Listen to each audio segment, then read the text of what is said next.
Hello students, welcome in today's class. Today we are going to talk about a very interesting topic of electrostatics, that is electric dipole.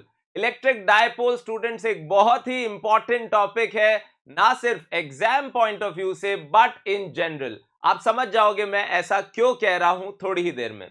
Also मैं ये मान रहा हूं कि आपने इससे पहले के सारे वीडियोस देख लिए हैं और सारे कॉन्सेप्ट्स आपके इससे पहले के क्लियर हैं, तभी ये वीडियो देखने में आपको पूरा मजा आएगा. So if that is not the case then I strongly recommend you watch those videos first and then you should start with this particular class. तो हेडिंग डाल लीजिए, इलेक्ट्रिक डायपोल. क्या पढ़ने वाले हम? डायपोल. नाम से ही पता चल रहा है क्या होने वाला है. यहाँ पे दो चार्जेस, एक पॉजिटिव और एक नेगेटिव, राइट? तो क्यों ये पढ़ना जरूरी है या क्यों ये एक बहुत ही इंपॉर्टेंट चार्ज कॉन्फ़िगरेशन है? आपको सामने दिख ही गया होगा HCl, यानी कोई मॉलिक्यूल जब आप देख रहे हैं तो उसमें क्या है, एक चार्ज है जिसपे पार्शियल पॉजिटिव है लेट्स से, और एक चार्ज है जिसपे पार्शियल नेगेटिव है. तो क्या है ये? एक इक्वल एंड ऑपोजिट चार्ज का कॉम्बो. तो प्लस और माइनस अगर थोड़ी दूरी पे रखें तो उसे हम ऑब्वियसली क्या कहेंगे? Electric dipole. कुछ कुछ आपको याद आनी चाहिए मैग्नेट्स की, कि एक नॉर्थ पोल और एक साउथ पोल पास पास रखें तो हम उसे क्या कहते थे? Magnetic dipole. तो ये क्या कहलाएगा? Electric dipole. अब मैं क्यों कह रहा था कि ये इतना इंपॉर्टेंट है, समझिएगा. यार कोई भी मॉलिक्यूल है उसमें डायपोल का कॉम्बिनेशन तो हो ही जाएगा. जैसे मान लीजिए H2O है तो उसमें भी यही होगा ना कि H पे डेल्टा पॉजिटिव है, H पे डेल्टा पॉजिटिव है और O पे डेल्टा नेगेटिव है दो बार. यानी आप इसको मान सकते हैं एक डेल्टा नेगेटिव और एक और delta negative let's say, right? It is a combo of two delta negative. तो एक पॉजिटिव और एक नेगेटिव, ये एक डायपोल हो गया, और ये पॉजिटिव और ये नेगेटिव, ये भी एक डायपोल हो गया. यानी H2O भी क्या है? एक तरीके से डायपोल्स का combination. If not a single dipole then it is a combination of dipole. और एग्जाम्पल ले लेते हैं. आपने अपने chemical bonding class 11th chemistry में भी पढ़ा होगा इसके बारे में, कि कैसे डायपोल से द केमिस्ट्री चेंजेस, कैसे मॉलिक्यूल्स का बिहेवियर चेंज होता है. तो आई होप आपने 11th की केमिस्ट्री में भी इसके बारे में बात की होगी. अच्छा, मेरा पर्सपेक्टिव इसमें एक और है कि क्यों ना कोई भी एटम को भी हम डायपोल की तरह समझ सकते हैं. तो फॉर एग्जांपल अगर एक हाइड्रोजन एटम है, let's take the most simplest case, तो वो है क्या आखिरकार? तो एक प्रोटॉन और उसके चक्कर लगाता हुआ एक इलेक्ट्रॉन. तो अल्टीमेटली तो वो भी एक डायपोल ही हुआ, क्योंकि एक प्लस और एक माइनस ही तो है उसके अंदर. कल को मैं कहता हूं हीलियम है, तो हीलियम भी तो दो प्रोटॉन और उसके चक्कर लगाते हुए दो इलेक्ट्रॉन. तो कहीं ना कहीं डायपोल अरेंजमेंट तो होना ही था. क्यों होना था students? Because a single charge is unstable, so it will automatically combine with an opposite polarity charge, and when it will do so, क्या बन जाएगा? वो obviously बन जाएगा एक इलेक्ट्रिक डायपोल. तो हर dipole at the end of the day तो न्यूट्रल ही है. पहली बात तो न्यूट्रल ही है, इसलिए वो थोड़ा स्टेबल भी है. तो हर डायपोल जो है एनी डे एक सिंगल पॉइंट चार्ज से ज्यादा स्टेबल है. इसीलिए अल्टीमेटली ज्यादातर चार्ज कॉन्फ़िगरेशन किस फॉर्म में एग्जिस्ट कर जाती है? In the form of electric dipole. तो नाउ आई थिंक वो जो रिस्पेक्ट मिलनी चाहिए इस टॉपिक को वो मिल जानी चाहिए, क्योंकि अब आप समझ गए हो कि ज्यादातर चार्ज कॉन्फ़िगरेशन अल्टीमेटली किसका फॉर्म ले लेती है. तो आंसर है इलेक्ट्रिक डायपोल. तो लिख डालिए डेफिनेशन. क्या है definition? An electric dipole is a pair of equal and opposite charges, let's say q and minus q, separated by a distance 2a. अब इसको 2a क्यों बोला मैंने या इन जनरल किसी ने भी, वो भी आप समझ लीजिए. क्योंकि समझिएगा बात को, डायपोल में असल में है क्या? एक प्लस और एक माइनस. और अगर इसका सेंटर पॉइंट को हम रेफरेंस लें तो हम शुरू से ही मान के चलते हैं कि एक चार्ज है a डिस्टेंस उस तरफ, तो दूसरा चार्ज है a डिस्टेंस इस तरफ. तो जो टोटल चार्जेस के बीच का डिस्टेंस है वो हम शुरू से ही 2a लेके चलेंगे. यानी a हमने क्या माना? दोनों चार्जेस का डिस्टेंस उनके सेंटर से, राइट? तो ये a इधर है, ये a इधर है. ये एक शुरू से कन्वेंशन चला आ रहा है और हम भी इसी को फॉलो करेंगे. अगर हम इसको a लेके चलते तो फिर ये a/2 लिखते. इतनी सी तो बात है. यानी कहने का मतलब ये है कि अगर कोई कहता है कि एक डायपोल है, उसकी लेंथ 3 सेंटीमीटर है. क्या है स्टूडेंट्स उसकी लेंथ? 3 सेंटीमीटर. तो याद रहे कि हमने जिसको 2a बोला है वो 3 सेंटीमीटर है. यानी a की वैल्यू क्या हो जाएगी स्टूडेंट्स? 1.5 सेंटीमीटर। क्या हो जाएगी? 1.5 सेंटीमीटर। एक तो ये बात हो गई। दूसरा, अब एक और बात कर लेनी चाहिए कि डायपोल कैसी फील्ड बनाएगा। भाई आप समझ रहे हो, हम हर चीज को दो तरीके से पढ़ते हैं। पहला कि वो खुद कैसी फील्ड बनाएगा, वो खुद कैसा होस्ट होगा। फिर हम देखेंगे वो दूसरों की फील्ड में जाएगा तो क्या होगा, यानी वो कैसा गेस्ट होगा। यानी हम हर कॉन्फ़िगरेशन को either we will study it as a host और we will study it as a guest. तो एज अ होस्ट मतलब वो कैसी फील्ड बनाने वाला है, कैसा पोटेंशियल बनाने वाला है, वो सब बताने के लिए हमें समझना होगा डायपोल का ओरिएंटेशन कैसे है। तो जैसे ये डायपोल अभी रखा है, तो आपका मन कर रहा होगा ये बोलने का कि सर ये एक्स एक्सिस के लॉन्ग रखा है। कैसे रखा है? एक्स एक्सिस के लॉन्ग। कल को मैं ऐसे बना दूं तो इसको, तो आप बोलोगे सर ये डायपोल जो है ये वाई एक्सिस के अलॉन्ग रखा है। यानी कहीं ना कहीं हम डायपोल का डायरेक्शन, उसका अलाइनमेंट, उसका ओरिएंटेशन उसके चार्जेस के लाइन के अलॉन्ग बोलना चाहते हैं। अब इसमें बस दो चॉइस हो जाती है, सर क्या माइनस से प्लस बोलना चाह रहे हो या प्लस से माइनस। तो कुछ भी बोल सकते हैं। जैसे केमिस्ट्री में प्लस से माइनस बोलते हैं, पर फिजिक्स में हमेशा पॉजिटिव की तरफ देखना चाहते हैं, ऑप्टिमिस्ट रहना चाहते हैं। तो फिजिक्स में हमेशा इसका डायरेक्शन क्या बोलेंगे? Negative to positive. यानी अगर आप ये डायपोल अभी देख रहे हो तो फिजिक्स में इसका डायरेक्शन होगा अपवर्ड्स, पर केमिस्ट्री में इसका डायरेक्शन होगा डाउनवर्ड्स। फिजिक्स में इसका डायरेक्शन होगा राइटवर्ड्स, पर केमिस्ट्री में इसका डायरेक्शन होगा लेफ्टवर्ड्स। तो समझ गए स्टूडेंट्स? पहली बात तो क्या समझ गए? अलाइनमेंट क्या है, डायरेक्शन क्या है। अब किस चीज का डायरेक्शन, तो यहां पे हम एक और बात कर लेते हैं जिसे हम कहते हैं इलेक्ट्रिक डायपोल मोमेंट। क्या कहते हैं स्टूडेंट्स? Electric dipole moment. क्या है ये? तो ये बताता है स्ट्रेंथ ऑफ अ डायपोल। क्या बताता है student? Strength of a dipole. तो आप बोलोगे सर ठीक है, इसको डिनोट करते हैं पी वेक्टर से। किससे डिनोट करते हैं? पी वेक्टर से। तो ये पी पहली बात तो किसके प्रोपोर्शनल होना चाहिए? क्यू। भाई जितने स्ट्रॉन्ग चार्जेस हैं, जितना ज्यादा चार्जेस है जिससे वो डायपोल बना है, डायपोल मोमेंट कहीं ना कहीं उतना ही ज्यादा होगा। और ये किसके प्रोपोर्शनल होना चाहिए स्टूडेंट्स? कहीं ना कहीं ये प्रोपोर्शनल होना चाहिए डिस्टेंस के। सोचो क्यों? क्योंकि प्लस और माइनस एक दूसरे से जितने ज्यादा दूर है, सुनना मेरी बात ध्यान से, जितने एक दूसरे से ज्यादा दूर है उतना ही एक दूसरे की फील्ड को कम नलिफाई कर पाएंगे। कहने का मतलब क्या है कि मान लो मैंने एक डायपोल लिया माइनस क्यू प्लस क्यू, और उसमें तो ये डिस्टेंस रखा 1 सेंटीमीटर। कितना रखा स्टूडेंट्स? 1 सेंटीमीटर। और एक डायपोल लिया उतना ही चार्ज माइनस क्यू और प्लस क्यू, पर डिस्टेंस रखा 3 सेंटीमीटर। तो एकदम से मैं आपसे पूछूंगा कौन सा डायपोल ज्यादा स्ट्रांग है, तो ये मत सोच लेना कि आपस का इलेक्ट्रिक फोर्स, वो तो डेफिनेटली इसमें ज्यादा होगा और इसमें कम होगा। मैं ये नहीं कह रहा हूं, मैं पूछ रहा हूं ये as a system, as a host दूसरों के लिए कितनी स्ट्रांग फील्ड बनाएगा। तो ये वाला जो है ये ज्यादा स्ट्रांग फील्ड बनाएगा। ऐसा क्यों? ऐसा इसलिए कि मान लीजिए अगर मैं कहीं पे भी 1 कूलम लेके आता हूं, जिसे हम कह सकते हैं इलेक्ट्रिक फील्ड पर यूनिट, मतलब फोर्स पर यूनिट चार्ज, जो कि इलेक्ट्रिक फील्ड है, तो माइनस जो काम कर रहा है प्लस उसका ऑपोजिट ही करने की कोशिश करता है। यानी प्लस माइनस के इफेक्ट को क्या करना चाहता है? नलिफाई। तो ये जितना पास होंगे उतना ही अच्छे से एक दूसरे को नलिफाई कर देंगे और स्ट्रेंथ उतनी ही कम हो जाएगी। और जितना दूर होंगे उतना ही एक दूसरे के इफेक्ट को नलिफाई नहीं कर पाएंगे और फील्ड ज्यादा होगी। यानी समझ रहे हो ना स्टूडेंट्स? मैं ऐसे ही नहीं कि खाली बोल दे रहा हूं कि आप याद कर लीजिए कि डायपोल मोमेंट चार्ज के प्रोपोर्शनल होता है, और सेपरेशन उसका लॉजिक भी हमें समझना है। तो किसके प्रोपोर्शनल है? सेपरेशन के। जितना ज्यादा सेपरेशन उतना ज्यादा स्ट्रेंथ बन पाएगी। इनफैक्ट यही एक बात और डिस्कस कर लीजिए कि सर क्या आप ये कहना चाहते हो कि अगर एक सिंगल पॉइंट चार्ज हो तो क्या वो डायपोल से ज्यादा स्ट्रॉन्ग फील्ड बनाएगा? Any day the answer is yes.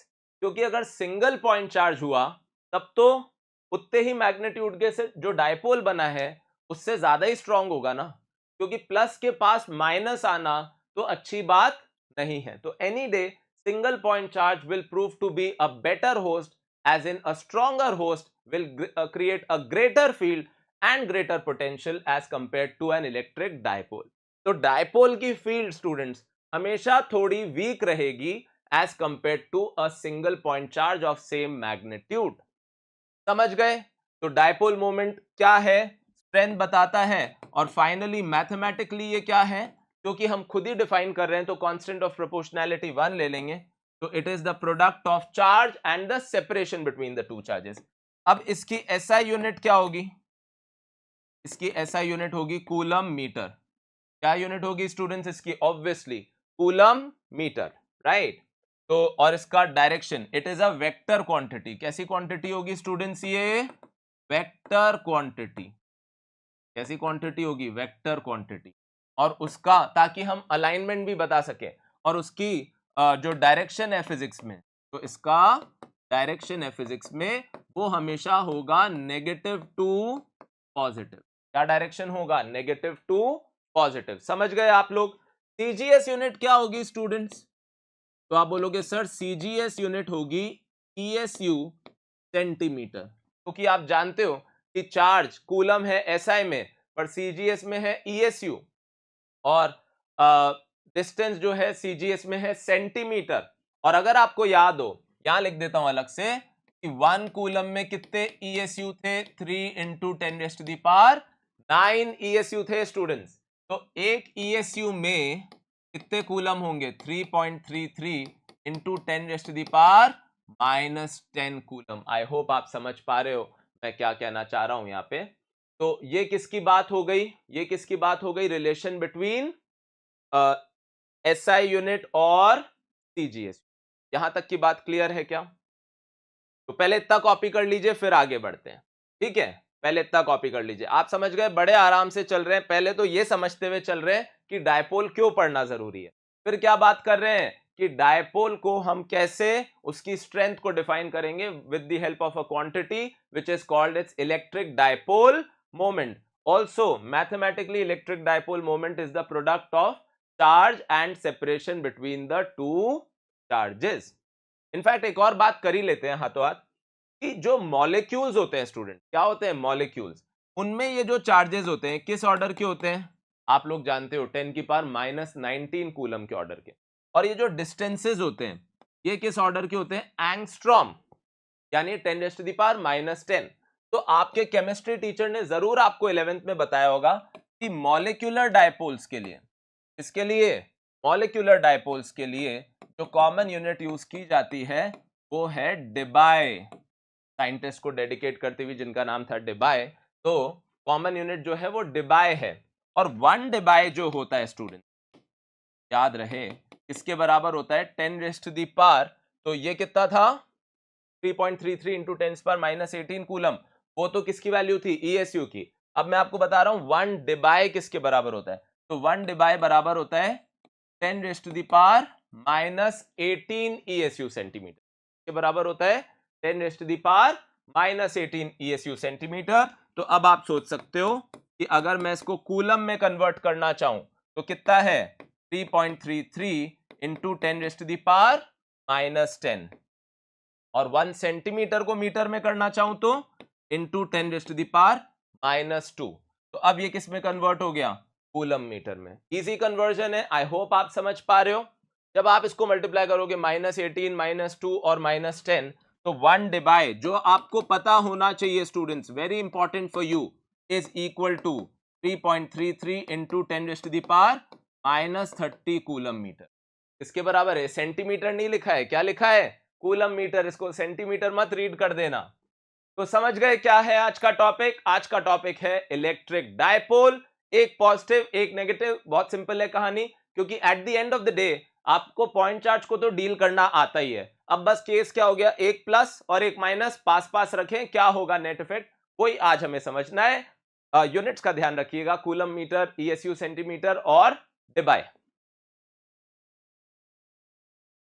ठीक है स्टूडेंट्स, तो आगे बढ़ते हैं। अगर आपने पॉज करके वीडियो कॉपी कर लिया होगा, तो to find electric field and potential at the axis of a dipole. Students, मतलब हम बेसिकली क्या पढ़ने वाले हैं? डायपोल एज अ होस्ट, तो कैसी फील्ड और पोटेंशियल बनाएगा। कोई रॉकेट साइंस नहीं है, बहुत इजी है। सर कहां फील्ड ढूंढने जा रहे हैं हम फील्ड ढूंढने जा रहे हैं आर डिस्टेंस पे, एक्सिस पे। तो जब आर डिस्टेंस पे एक्सिस से गए तो ये ए इधर है और ये ए इधर है, तो देखा जाए तो इस पॉइंट चार्ज से इसका डिस्टेंस कितना बच गया? आर माइनस ए। और इस पॉइंट चार्ज से इसका डिस्टेंस कितना बच गया? आर प्लस ए। बड़ा इजीली आप समझ सकते हैं, क्योंकि ये ए है, आर है सेंटर से, तो इससे रह गया आर माइनस ए और इससे हो गया आर प्लस ए, क्योंकि आर ये ए इधर आ गया, ये ए उधर चला गया, कोई बड़ी बात नहीं है।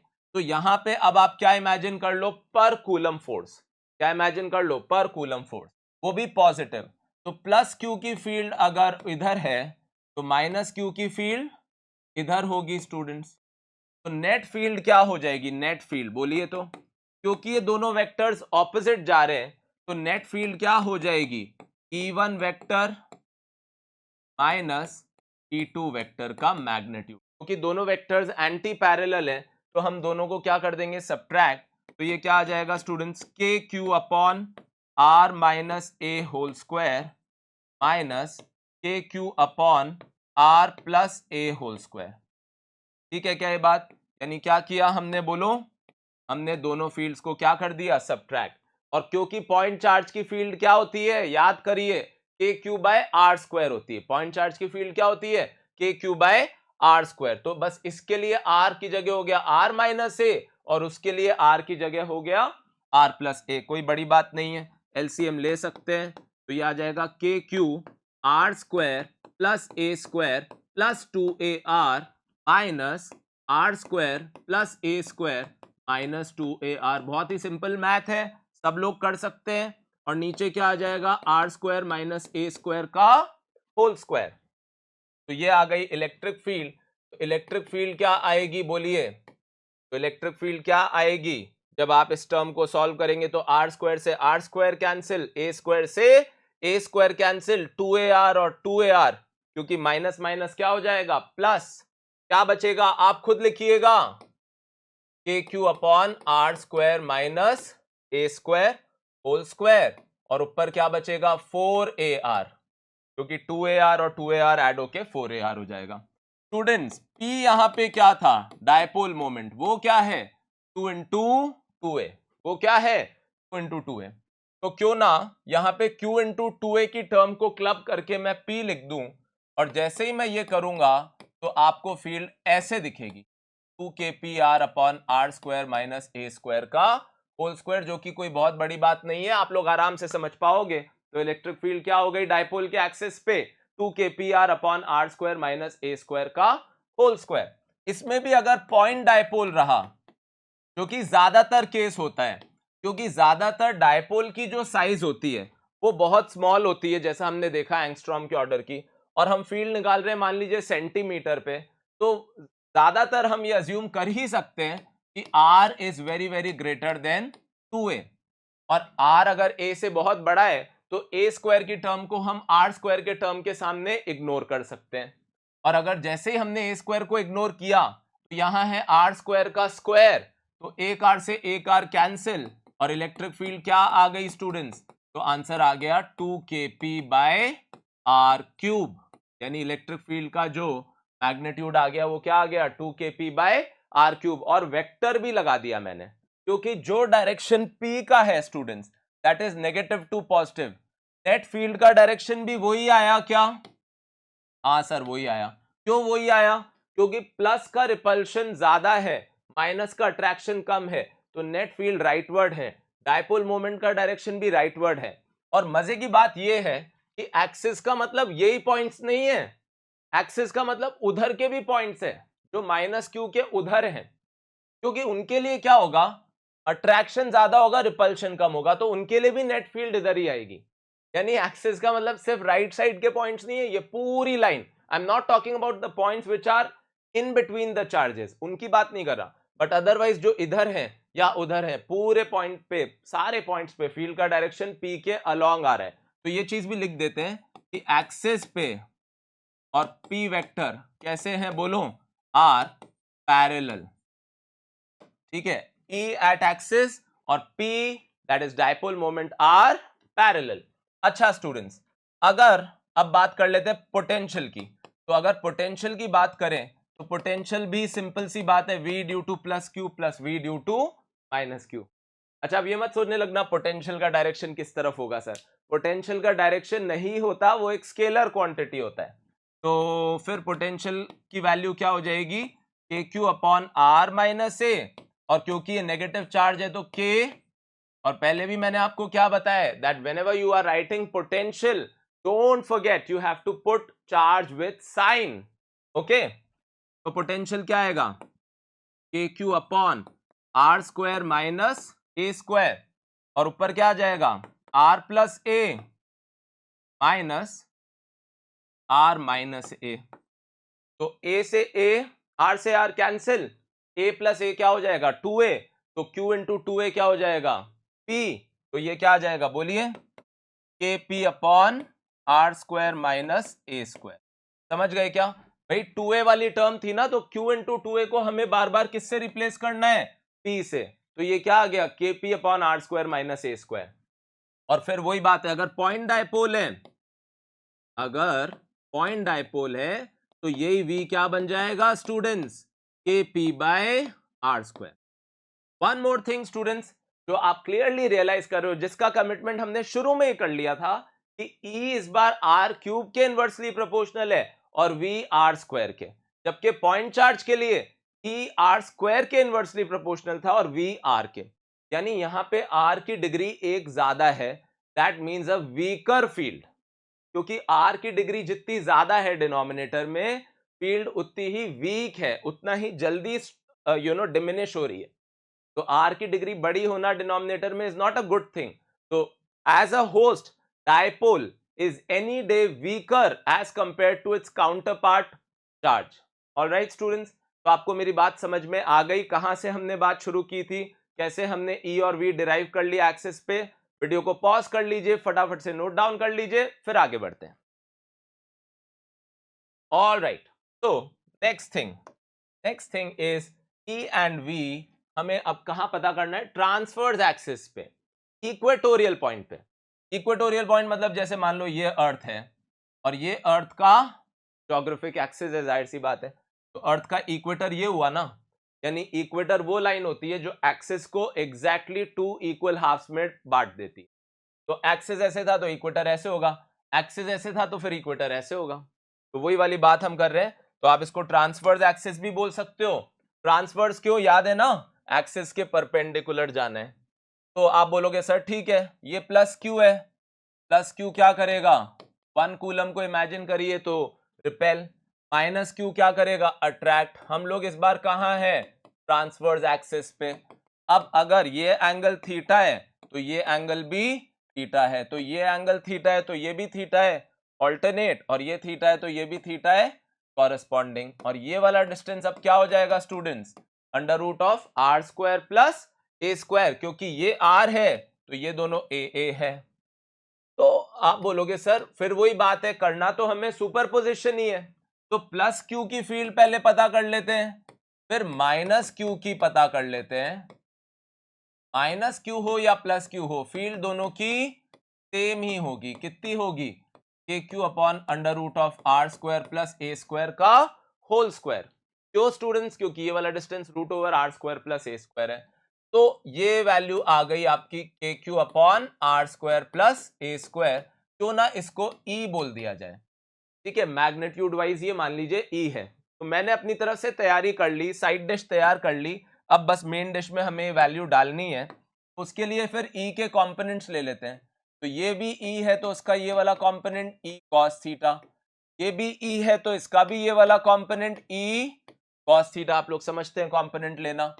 ये क्या होगा स्टूडेंट्स, ई साइन थीटा, और ये भी क्या होगा ई साइन थीटा. ई साइन थीटा और ई साइन थीटा तो क्या हो गए, कैंसिल आउट. और जो आपकी नेट फील्ड आ गई स्टूडेंट्स, जो आपकी नेट फील्ड आ गई वो क्या आ गई, नेट फील्ड आपकी आ गई 2e cos थीटा. अच्छा, अब e की वैल्यू क्या है, k Q upon are square plus A square, जैसा आप लोग समझ ही रहे हो. और cos थीटा की वैल्यू क्या है, बेस अपॉन हाइपोटेन्यूस. तो बेस अपॉन हाइपोटेन्यूस, तो are square plus A square, तो ये 2 इंटू क्यू इंटू ए, इसको मिला के हम क्या लिख देंगे p. तो ये क्या आ जाएगा k p upon are square plus A square power 3/2 students, power 3/2. क्यों, 1 प्लस हाफ. पर खबरदार, हम लोग यहां पे एक माइनस साइन इंट्रोड्यूस कर देंगे. जो माइनस साइन हम लगाना चाह रहे हैं यहाँ पे, ये एहसास कराने के लिए कि अगर डायपोल मोमेंट का डायरेक्शन इधर है तो इस लाइन पे इलेक्ट्रिक फील्ड का डायरेक्शन ऐसे नहीं है, ऐसे भी नहीं है, बल्कि ऐसे है, यानी P के ऑपोजिट है स्टूडेंट्स। तो जरूर हम लिखेंगे इस बात को that E at equatorial point is what, anti parallel to P। तो E जो है इक्वेटोरियल पॉइंट पे वो P के एंटी पैरेलल है, ये याद रखिएगा। और एक और बात, फिर से वही वाली बात अगर हम कर लें कि अगर पॉइंट डायपोल होगा स्टूडेंट्स, क्या होगा, पॉइंट डायपोल, तो आप ये कह पाएंगे कि ए को हम क्या करने वाले हैं, फिर आर के मुकाबले इग्नोर करने वाले हैं। और जैसे ही हम ये करेंगे तो इक्वेटोरियल पॉइंट पे ई क्या आ जाएगा स्टूडेंट्स, आंसर होगा माइनस के पी बाय आर क्यूब। क्या आंसर होगा स्टूडेंट्स, माइनस के पी बाय आर क्यूब। सही है क्या ये बात? क्यों? क्योंकि अगर आपने a को इग्नोर कर दिया तो ये आर स्क्वायर की पावर 3/2 है, 2 से 2 कैंसिल, तो क्या आ जाएगा, आर क्यूब। एक और बात स्टूडेंट्स, अगर आपने रियलाइज की कि पिछली बार जो E था वो 2 kp बाय आर क्यूब था, इस बार वो kp बाय आर क्यूब है मैग्नीट्यूड में, यानी इक्वेटोरियल पॉइंट पे उतने ही डिस्टेंस पे जाने पे जो फील्ड मिलती है वो एक्सिस के मुकाबले सिर्फ हाफ मिल पाती है, एक्सिस के मुकाबले सिर्फ हाफ मिल पाती है, यानी डायपोल ज्यादा इन्फ्लुएंस अपना कहां पे महसूस करवा पाएगा, एक्सिस पे। इक्वेटर पे वो और वीक हो जाएगा। ठीक है स्टूडेंट, व्हाट अबाउट वी? तो वैसे तो अगर आप समझदार हो तो समझ गए होगे कि वी पता करने का कोई फायदा नहीं है, क्योंकि ये पहले से ही पता है आंसर 0 आने वाला है, क्योंकि हम ऐसे पॉइंट्स पे चलने वाले हैं जिनकी दूरी जितनी प्लस से है उतनी ही माइनस से है, डायरेक्शन इसमें होता नहीं है। तो पोटेंशियल क्या हो जाएगा, K Q upon under root of are square plus A square plus K minus Q upon under root of are square plus A square, जो कि क्या आएगा, 0। ये पूरा परपेंडिकुलर प्लेन ही ऐसा प्लेन है जिस पूरे प्लेन में पोटेंशियल 0 होगा, क्योंकि जितनी दूरी प्लस से है उतनी ही दूरी माइनस से है, तो प्लस का और माइनस का पोटेंशियल एग्जैक्टली क्या होने वाला है, कैंसिल आउट होने वाला है स्टूडेंट। इजी था, हमने कहा पता कर लिया। अब एक्सिस के बाद अब हमने पता कर लिया इक्वेटर पे क्या हाल है, क्या फील्ड है, क्या पोटेंशियल है। पर एक मन में बात आ रही होगी कि जनरल पॉइंट पे जाए तो क्या होगा, कल को 30 डिग्री पे चले जाए तो क्या होगा, कल को 60 डिग्री पे चले जाए तो क्या होगा, आइए वो भी पता कर लेते हैं। राइट स्टूडेंट्स, तो द नेक्स्ट क्वेश्चन, अच्छा पहले क्वेश्चन कर लेते हैं। Yes, 2 point charges each of 5 microcoulomb but opposite in sign are placed 4 centimetre apart. तो जैसे ही आपने ये पढ़ा 2 इक्वल एंड ऑपोजिट चार्जेस, तो आपके दिमाग में आ जाना चाहिए कि किसकी बात होने जा रही है, डायपोल की, और इनके बीच का डिस्टेंस 4 है। तो याद रहे ए की वैल्यू क्या लेनी है हमें, 2। Calculate the electric field intensity and potential at a point 4 centimeter from the dipole at axial and equatorial point। Axis पे 4 सेंटीमीटर और इक्वेटर पे भी 4 सेंटीमीटर। तो बहुत जल्दी से हम बात कर लेते हैं। यहाँ पे पोटेंशियल तो जाहिर सी बात है 0 होगा ही, जस्ट अभी हमने देखा, पर ये पॉइंट डायपोल नहीं माना जा सकता। That's because the size of the dipole is also like of the order of 4 and the distance where we are finding electric field is also of the order of 4. So no point of using the expression for point dipole. Now all you have to do is first calculate the dipole moment, and that's going to be charge into separation. तो charge कितना है हमारा यहाँ पे, 5 into 10 raised to the power minus 6, और separation जो है हमारा सीधे 2a, वो कितना है 4 into 10 raised to the power minus 2, तो हो गया 20 into 10 raised to the power minus 8, यानी 2 into 10 raised to the power minus 7 coulomb metre. तो ये तो मैंने P पता कर लिया। अब आपको पता है एक्सिस पे E निकालना है, तो आपने फॉर्मूला पढ़ लिया है 2kpr upon, see not that you can not do it otherwise, हमने पहले भी किए ही हैं ये क्वेश्चंस, तब तो हम अलग अलग चार्जेस का सुपरपोजिशन करते ही थे, पर आज हम इसको थोड़ा अलग सेंस में करना चाह रहे हैं with the help of dipole. तो 2kpr upon are square minus A square whole square, क्या क्या वैल्यूज डालनी है आप समझ ही रहे हैं। ए की जगह आपको 4 नहीं डालना, 2 डालना है स्टूडेंट। तो मैं ये सॉल्व नहीं कर रहा हूं, just to give you an idea. तो P की जगह आप क्या वैल्यू डाल देंगे, ये के पता ही आपको 9 into 10 raised to the power 9, और r की जगह भी क्या डाल देंगे आप 4 इंटू 10⁻⁻²। r भी पता है, a भी पता है, k भी पता है और p भी पता है, पर कौन सा फॉर्मूला यूज नहीं करना, पॉइंट डायपोल वाला। What about e at equatorial point, तो अभी अभी हमने सीखा -kp/r² प्लस a² की power 3/2। What about v at axis, तो आंसर होगा kp upon r² minus a²। What about v at equator, it's going to be 0। So this was just to give you an idea that how we will do such questions, and we cannot assume this to be a point dipole because the size of r and the size of a is of the same order, right students? So aise numericals aayenge to I don't see any problem why you can't do it. It's only about the calculation that you have to do. Okay, I will still wait and move aside. You pause the video, copy this down, then we move forward. Okay, तो अब हम चलते हैं general point पे, पर हम मानेंगे सिर्फ पॉइंट डायपोल, ठीक है? सिर्फ हम क्या कंसिडर करके डेरिवेशन करने वाले हैं, पॉइंट डायपोल। तो पॉइंट डायपोल है, ये एक डायपोल है, दिख ही रहा है आपको, इसका डायरेक्शन किस तरफ है, टुवर्ड्स राइट। अब हमें फील्ड निकालनी है एक ऐसे पॉइंट पे जो डायपोल के सेंटर से r डिस्टेंस पे है, पर कितना एंगल बना रहा है, थीटा।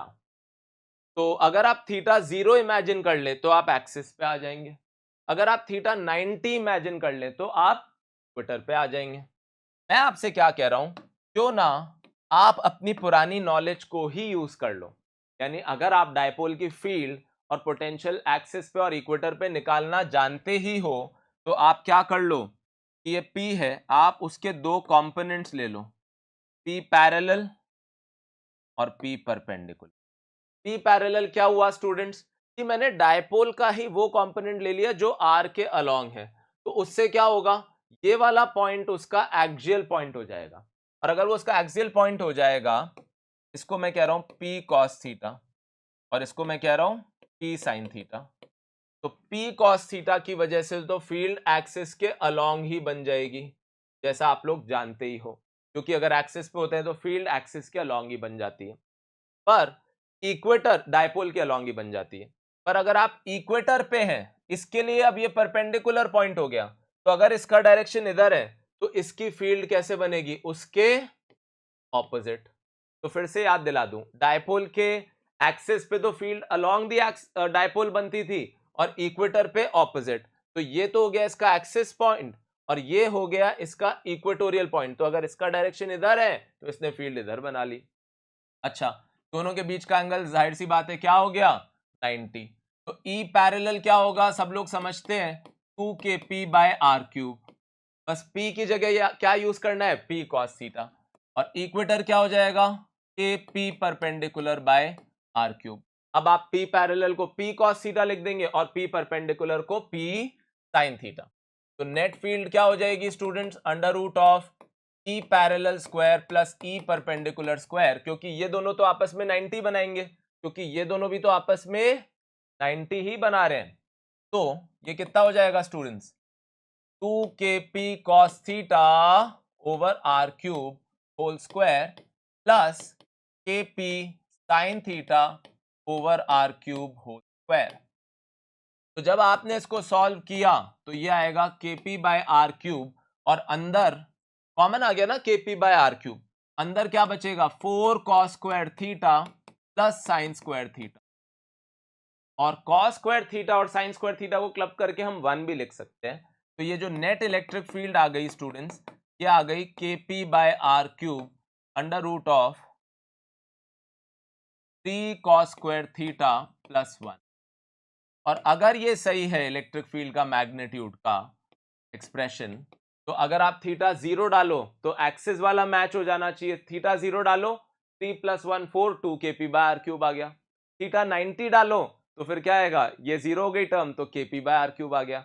यानी ये एक्सप्रेशन तो हर केस के लिए वैलिड है, सिर्फ पॉइंट डायपोल होना चाहिए। अब आपसे कोई बोले इतने डिस्टेंस पे जाओ, इतने एंगल पे जाओ, तो भी आप फील्ड निकाल ही दोगे। दूसरी बात क्या है students, what about the direction of electric. तो अगर हम कहें कि जो नेट इलेक्ट्रिक फील्ड आ रही है स्टूडेंट्स, वो यहां कहीं आ रही है, मान लेते हैं कितने एंगल पे आ रही है, आर के साथ अल्फा एंगल। तो ये डायरेक्शन मैं आर के साथ बता रहा हूं, अगर किसी को डायपोल मोमेंट के साथ डायरेक्शन बताना है तो इसमें थीटा और ऐड करना पड़ जाएगा।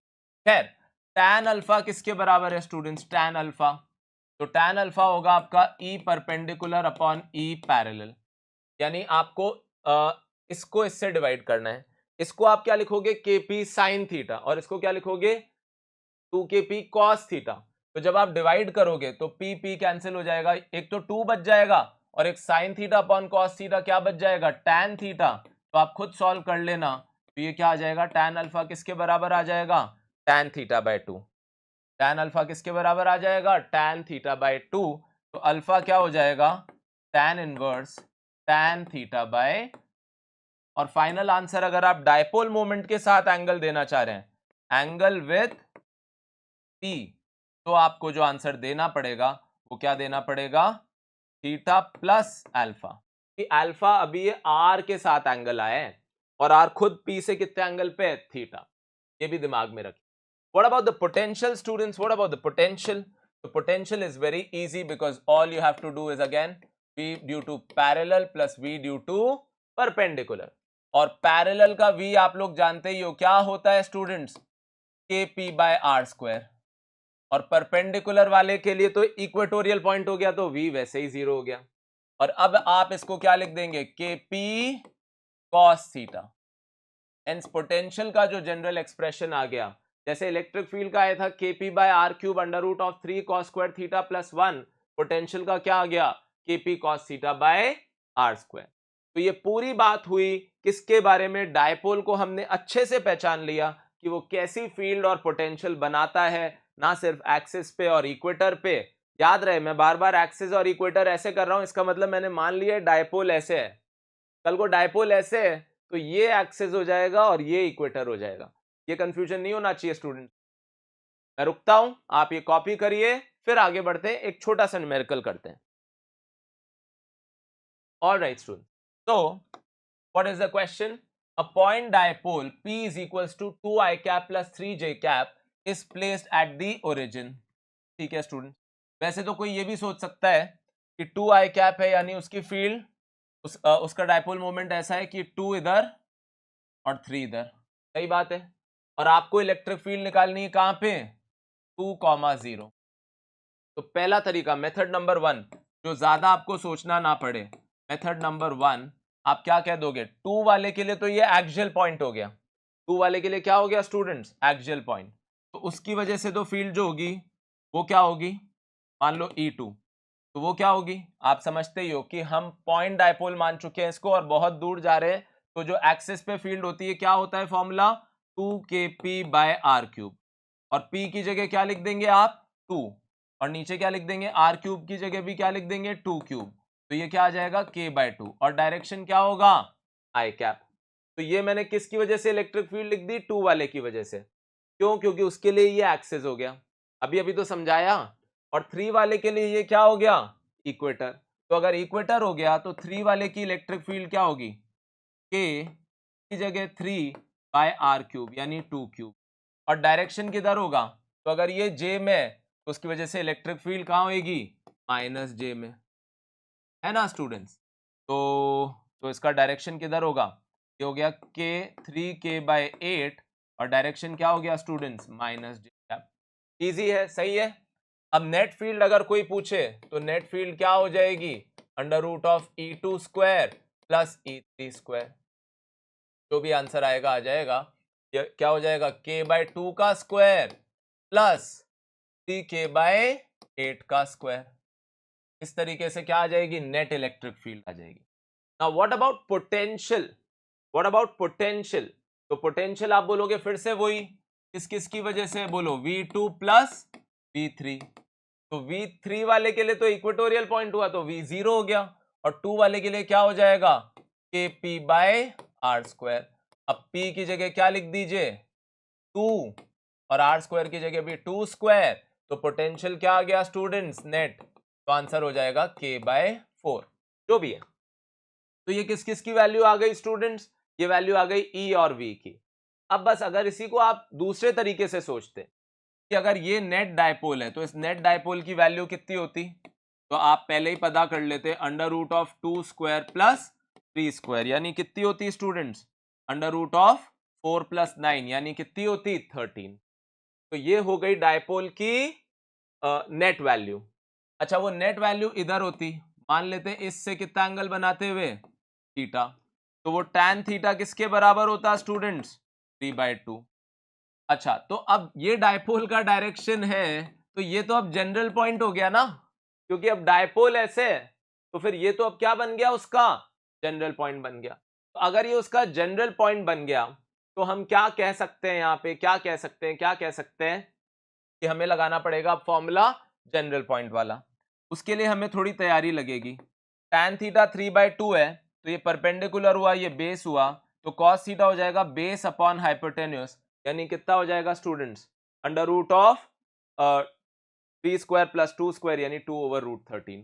तो ये किसकी वैल्यू आ गई बोलो, cos थीटा। अब कोई बोले नेट फील्ड क्या है, तो आप बोलोगे मेथड नंबर 2 कि अगर हम कौन सा मेथड यूज करना चाहें, जो अभी अभी हमने जनरल पॉइंट का पढ़ा, क्योंकि अब ये डायपोल खुद ऐसे अलाइंड है तो उसके लिए ये वाला पॉइंट अब जनरल पॉइंट हो जाएगा। तो नेट इलेक्ट्रिक फील्ड क्या यूज करेंगे आप, KP/r³ under root of 3 cos square theta + 1।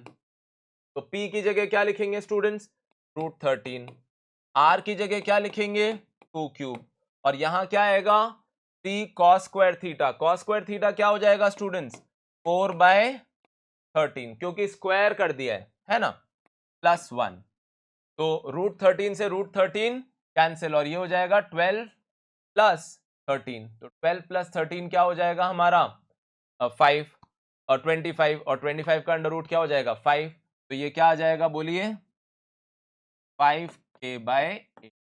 क्या आ जाएगा 5k/8। आप इसको भी सॉल्व करेंगे तो 5k/8 ही आएगा। व्हाट अबाउट पोटेंशियल, तो पोटेंशियल सीधे सीधे होगा KP cos θ/r²।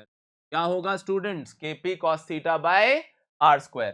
अब P की जगह क्या लिख दूं मैं, P की जगह लिख देता हूं √13, cos थीटा की जगह क्या लिख दूं 2/√13 और r² की जगह क्या लिख दूं 2²।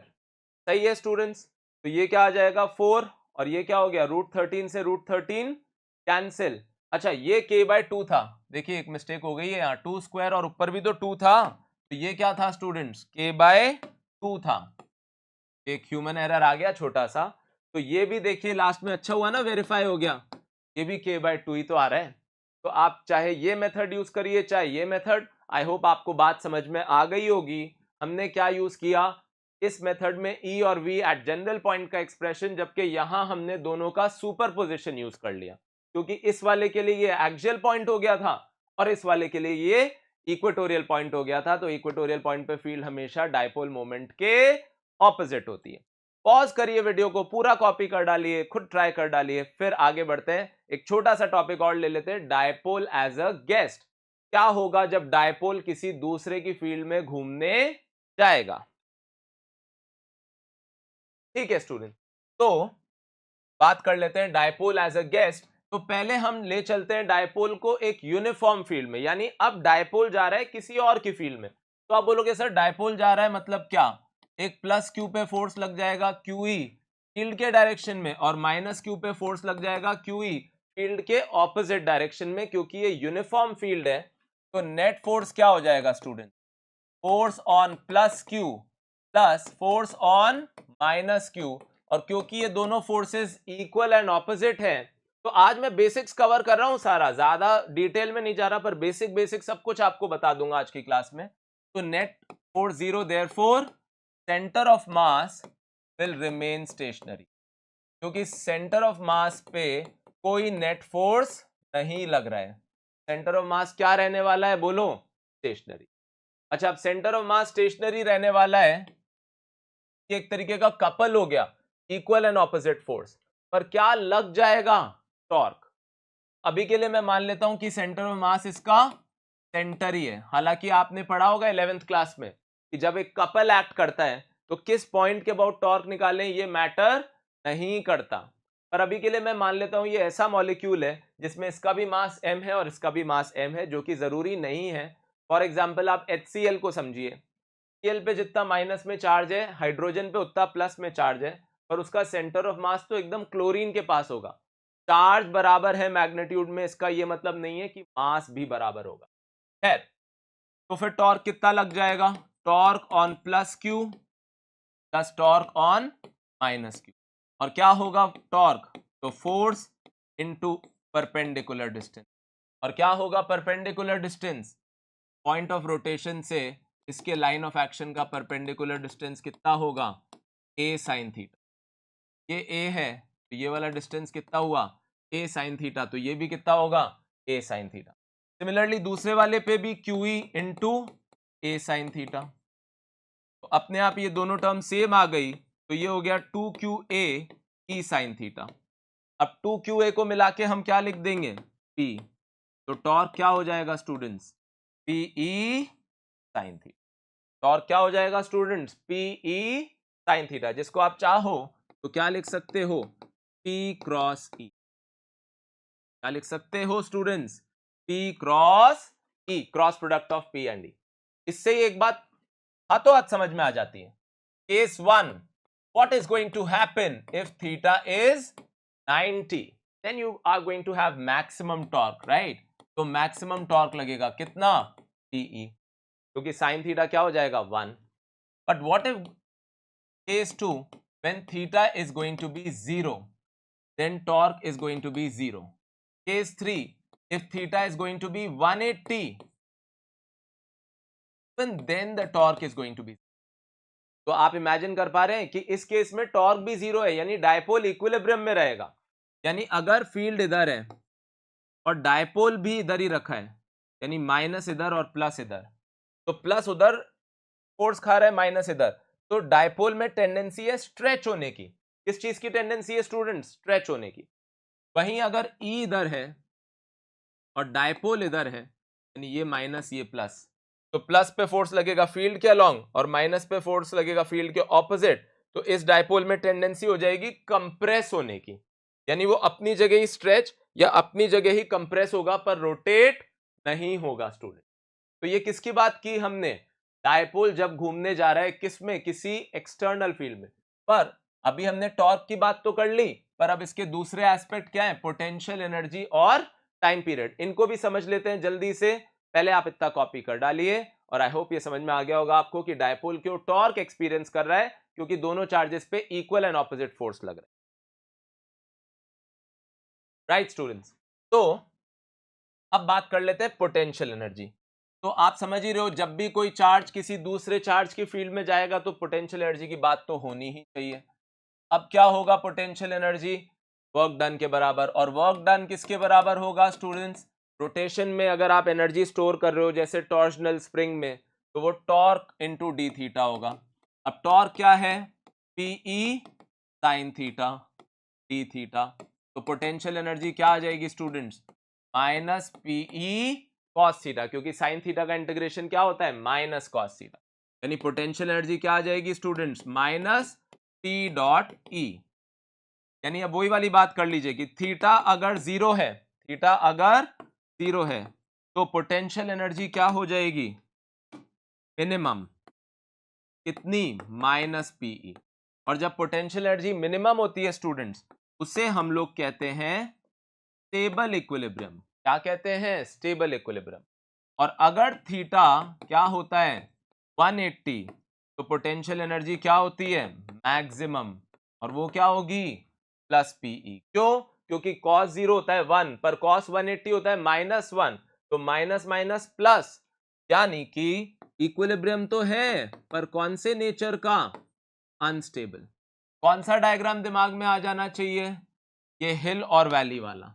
अगर आपको याद हो, अगर ये बॉल को हिल पे रखें तो वो स्टेबल इक्विलिब्रियम है। यहां फोर्स तो जीरो है पर पोटेंशियल एनर्जी मैक्सिमम है। यहां भी फोर्स तो जीरो है पर पोटेंशियल एनर्जी मिनिमम है डियर स्टूडेंट। तो ये किसकी बात की हमने? Dipole as a guest.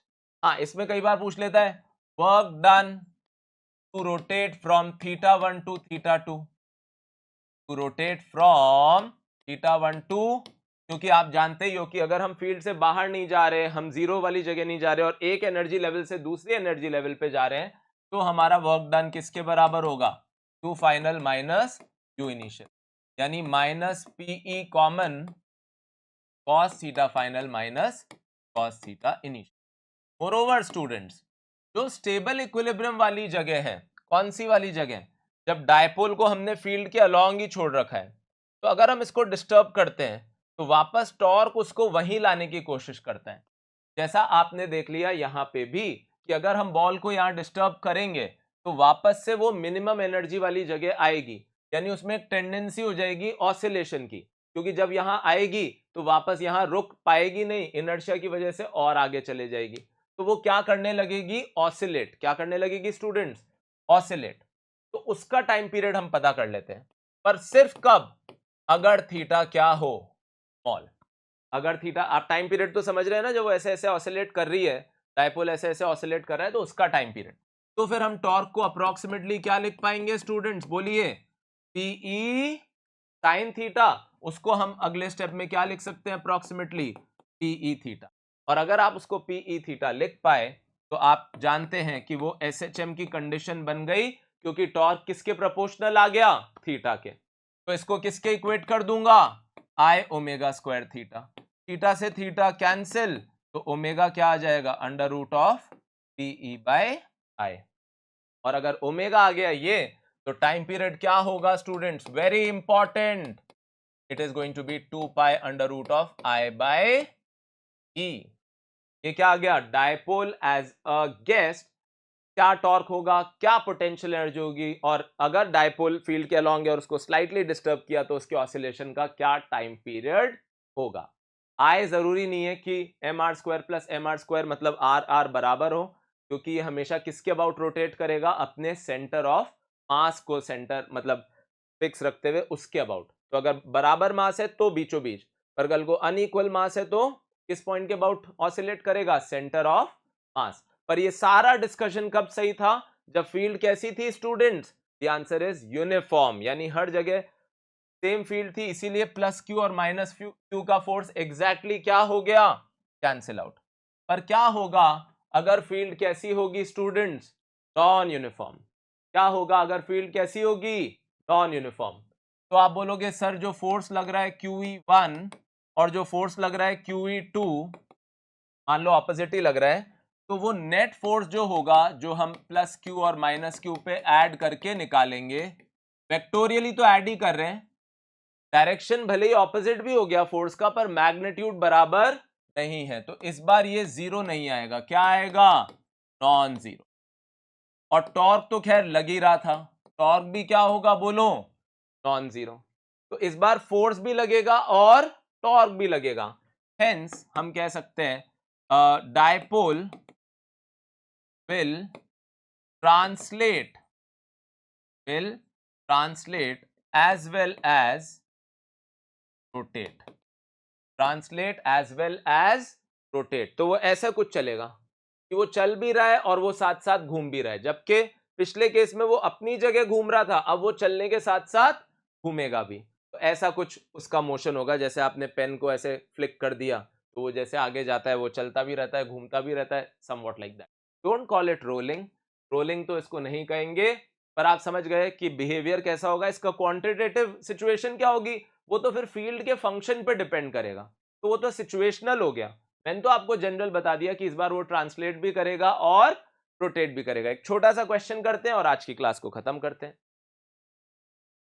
Alright students, तो एक ये क्वेश्चन बहुत पूछा जाता है, अ dipole of dipole moment lies in the direction of field if the dipole is rotated through 180 degree, then find the work done।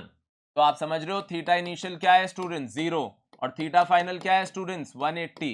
तो वर्क डन क्या होगा, Q final minus U initial, यानी minus PE cos theta final minus cos theta initial. तो क्या आ जाएगा, cos 180 minus cos 0। आप खुद ट्राई कर सकते हैं, इजी सा क्वेश्चन है कि आपको क्या करना है, डायपोल तो फील्ड के अलोंग ही रहना चाह रहा है ना, आपसे पूछ रहा है कितना वर्क करना पड़ेगा उसको पूरा उल्टा कर देने में, फील्ड के ऑपोजिट ले जाने में। तो क्या हो जाएगा, माइनस पीई -1 तो -2 और फिर वापस से कितना हो जाएगा 2।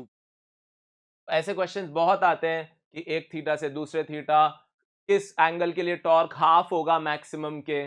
तो जैसे आप जानते हो टॉर्क है पी साइन थीटा, तो थीटा 90 के लिए मैक्सिमम है टॉर्क, तो थीटा 30 के लिए हाफ हो जाएगा क्योंकि साइन 30 हाफ होता है। तो ऐसे क्वेश्चंस बहुत आते हैं। तो आज बेसिक सी क्लास थी जिसमें आपको मतलब मेरे को दोस्ती करवानी थी आपकी डायपोल से, ऐसे उसको समझाना था कि आप उसको समझ सको कि वो कैसे बिहेव करता है एज अ होस्ट और एज अ गेस्ट, यानी खुद की फील्ड और पोटेंशियल कैसा है और दूसरों का के फील्ड और मतलब में जाने से कैसा बिहेवियर उसका होता है। तो आई होप आप समझ पाए होगे मैं क्या बताना चाह रहा था। काफी सारे फॉर्मूले जो थे वो आपको अपनी फॉर्मूला लिस्ट में ऐड कर लेने हैं। फिर नेक्स्ट क्लासेस में हम कुछ मिसलेनियस क्वेश्चंस लेंगे जहां पे डायपोल और पुराने कॉन्सेप्ट्स भी मिक्स होंगे, प्लस कुछ जनरल इलेक्ट्रिक फील्ड्स भी हम डिराइव करेंगे। पर आज के लिए इतना ही स्टूडेंट्स। आई होप आपने पूरा वीडियो नॉन स्टॉप पूरी ईमानदारी से देखा होगा, पूरी ऑनेस्टी से देखा होगा और साथ साथ नोट्स भी बनाए होंगे, ठीक है। तो I will see you very soon in the next video. Till then you keep trying the questions of electrostatics of whatever we have done so far, and then we'll follow up with more questions in the class itself. Thank you for your time, students. Bye bye. If you enjoyed this video, please don't forget to like, share and subscribe to our channel.